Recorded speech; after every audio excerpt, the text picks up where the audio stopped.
Air nabit, yang disebut zaman sekarang bahasa keren, hanya bahasa saja. Istilahnya Nabi sudah keren zaman dahulu pakai bahasa ini, nabit.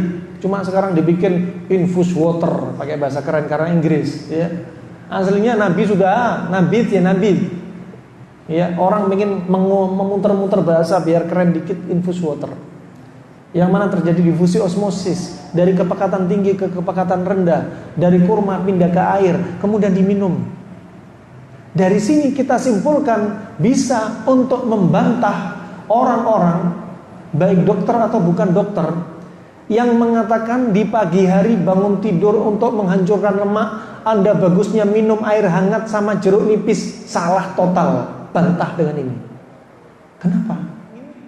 Karena ketika kita tidur, disebutkan Ibnu Qayyim dalam kitabnya Zadul Ma'ad, ketika kita tidur kadang kita berkeringat. Apa sebenarnya yang terjadi? Ada metabolisme di dalam tubuh, membakar sisa-sisa yang sebelumnya. Sehingga ketika tubuh panas, ketika tidur, apalagi mimpi, apalagi ketika tidur mimpinya mimpi basah, tenaganya panasnya banyak tuh. Ketika pagi minum air dingin, mendinginkan yang panas. Teori panas dingin lagi. Prinsip yang kedua, kenapa sih kok direndam kurma?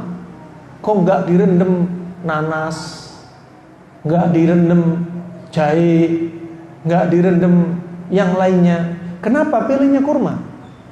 Ini nggak dipilih jeruk, pilih kurma.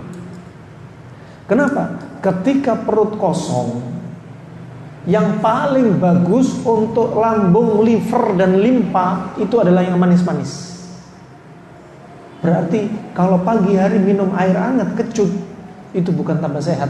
Liver Anda yang kena, payah. Limpa Anda kena, payah. Lambung juga kena.